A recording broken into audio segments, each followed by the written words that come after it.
Oi pessoal, bem-vindos a mais uma aula do nosso curso de História de Portugal. Aqui trataremos da ditadura militar e do início do Estado Novo, com o perfil de Oliveira Salazar. Vamos lá? Bem, o que foi a ditadura militar portuguesa? Ela é designada assim, é o período, o que se designa aí? O período da história contemporânea de Portugal, que vai de 1926 até 1933. Ele começa com um golpe de militar de 28 de maio, que acaba com a chamada Primeira República. O parlamento encerra dia 31 de maio. E trata-se de uma época conturbada. Nós vimos que a implantação da República e os anos que seguiram foram muito conturbados em Portugal. E ele, apesar de ter uma ideia moralizadora, uma ideia até de ordenadora, ele continua a estabilidade política dos últimos anos da República. Podemos considerar a existência de três fases distintas nesses 7 anos da vida política portuguesa. Primeiro, o biênio 1926-1928, em que os militares ocupam as posições chaves no órgão de governo, envolvendo-se muitas vezes em conflitos, diversos conflitos, aliás, surgindo o discreto general Oscar Carmona como um fator de estabilização, enquanto árbitro entre fações, interesses e elemento unificador do exército. As dificuldades econômicas herdadas da República somam as que uma administração incompetente vem produzindo, o que leva o governo a encarar a necessidade de obter um grande empréstimo externo. Portugal estava descapitalizado. E isso vem a ser rejeitado por duas ordens de razões. Por um lado, porque as condições impostas para esse empréstimo foram consideradas vergonhosas. E por outro, porque cresceu muito o receio da perda das colônias para o pagamento das dívidas acumuladas. Esse problema financeiro acaba por tomar uma grande importância política, obrigando a substituir a gestão financeira de militares incompetentes por uma figura de perfil mais técnico e de autoridade, que é o professor Antônio de Oliveira Salazar, professor porque era professor da Universidade de Coimbra. Mas não apenas no meio militar do poder apareciam esses problemas. A oposição, isso é o que ainda restava dela legalmente, movimentou-se tanto no exterior como no interior, que no caso foi desencadeando a revolta de fevereiro de 1927, que acabou numa curta, mas bastante perigosa guerra civil. Segunda fase, o novo biênio 28-30, quase exclusivamente marcado pela atuação de Salazar à frente do poderoso Ministério das Finanças, através do qual ele exerce um severo controle sobre todo o aparelho de Estado. No fim dessa época, ele recebe o crédito de ter saneado as finanças públicas portuguesas. E de fato ele conseguiu estabilizar a moeda e os preços, equilibrar o orçamento do Estado e reduzir a perigosa a dívida externa, que estava num nível perigoso. Esse sucesso, apesar de alguma controvérsia que levou, porque ele era daquele meio que do arrocho, ele colocou toda a administração pública na mão dele, para que, ou seja, os ministros só podiam aumentar a sua despesa se antes tivesse a aprovação dele. Mas isso colocou Salazar na posição indiscutível do regime.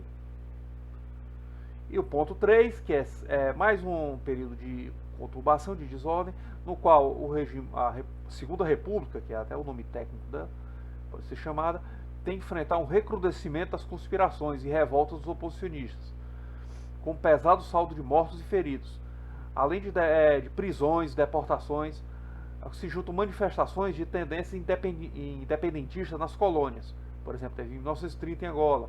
E o medo de que a proclamação da República na Espanha acabasse por insuflar os ânimos dos oposicionistas ou conduzisse mesmo à perda da independência portuguesa. Dentro do governo, o poder de Salazar vai crescendo. Ele além de ocupar a parte das finanças, ele ocupa também o Ministério das Colônias. E para consolidar os apoios ao governo e ao regime e evitar um recrudescimento das tentativas de restauracionismo monárquico, é criado no ano de 1931 a chamada União Nacional. Sob a direção cada vez mais forte do próprio Salazar, que chega à cadeira que chega a ser elevado ao posto de primeiro-ministro, apesar de haver alguma oposição, o regime se desmilitariza de maneira progressiva e vai sendo criado um regime centralizado centralizado em Salazar, um regime de caráter nacionalista e colonialista.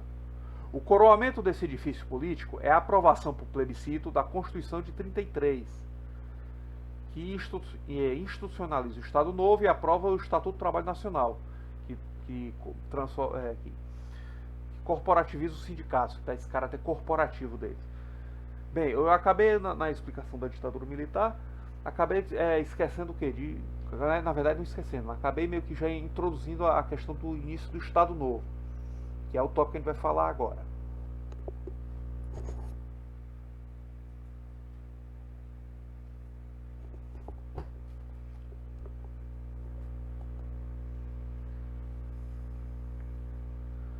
O Estado Novo, como se vê, ele foi meio que uma criação, até assim, criação natural da degradação do regime militar português. Ele já não podia mais subsistir por conta própria.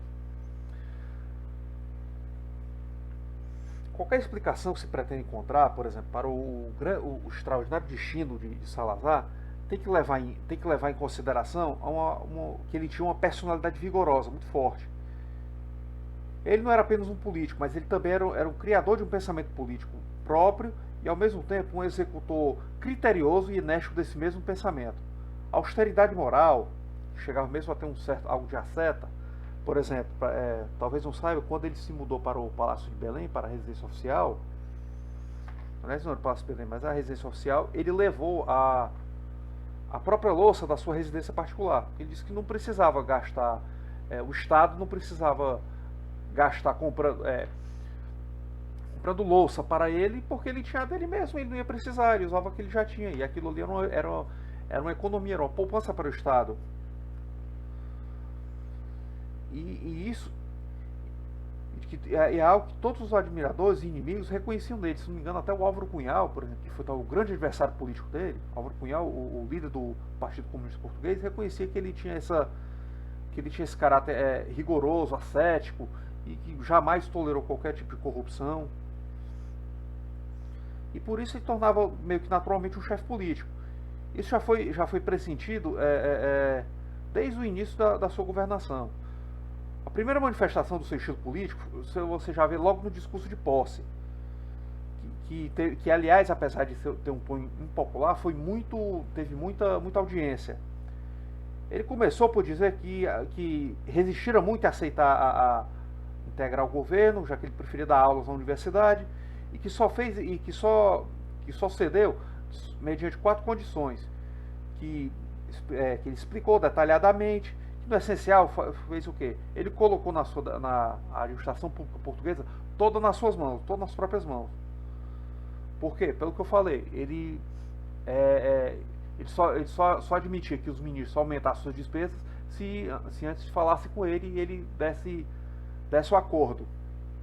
E como ninguém faz nada sem dinheiro, todos os ministérios agora passaram a ser, na prática, dependentes dele.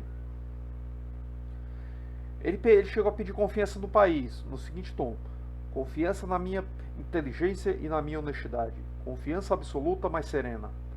Terminou exigindo obediência.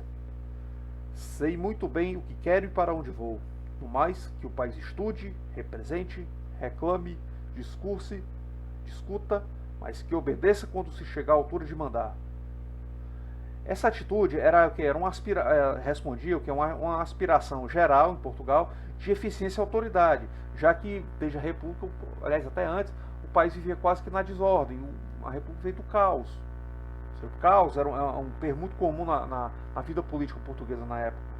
E numa situação dessa, as pessoas já não estão nem tão preocupadas, por exemplo, com questões de representação democrática, mas elas estão preocupadas com ordem, elas querem ter ordem, elas querem saber que o governo vai continuar o mesmo amanhã, depois de amanhã, e não mudar no mês seguinte, mudar repentinamente no mês seguinte.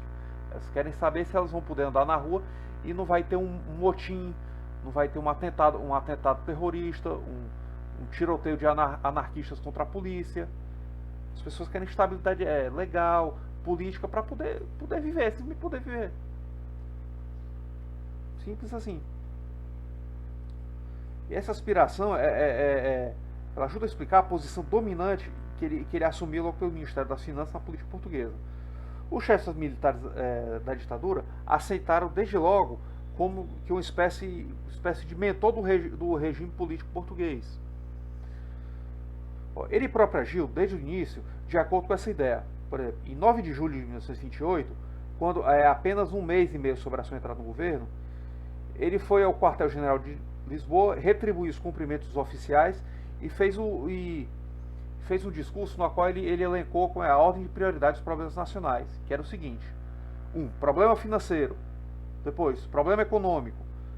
Terceiro, problema social. Quarto, problema político. Por quê? Sem finanças sólidas, não há economia saudável. E sem uma boa economia, não pode haver paz social. E sem paz social, o equilíbrio político simplesmente não existe.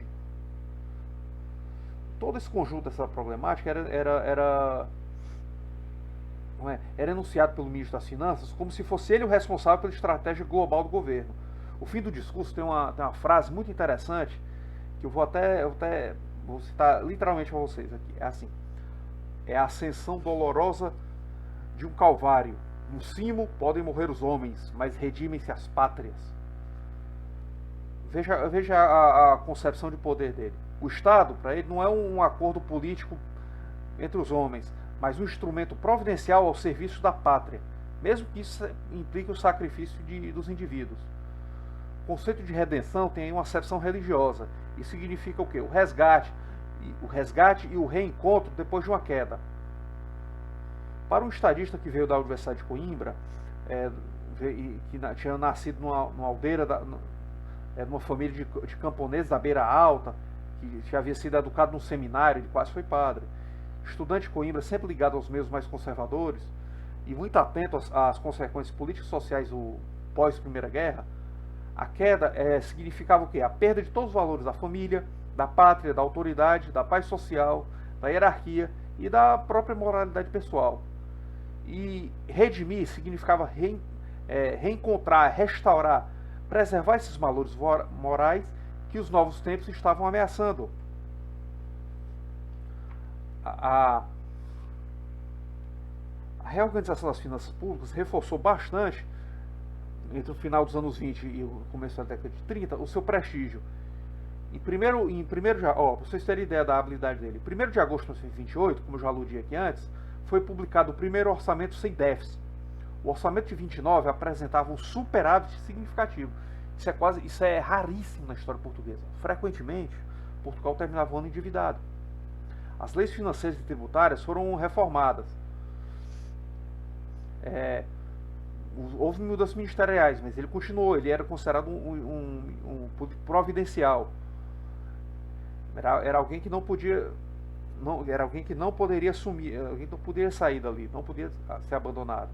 Em janeiro de 1930, o Ministério de Ivens Ferraz deu vez ao Ministério do General Domingos de Oliveira.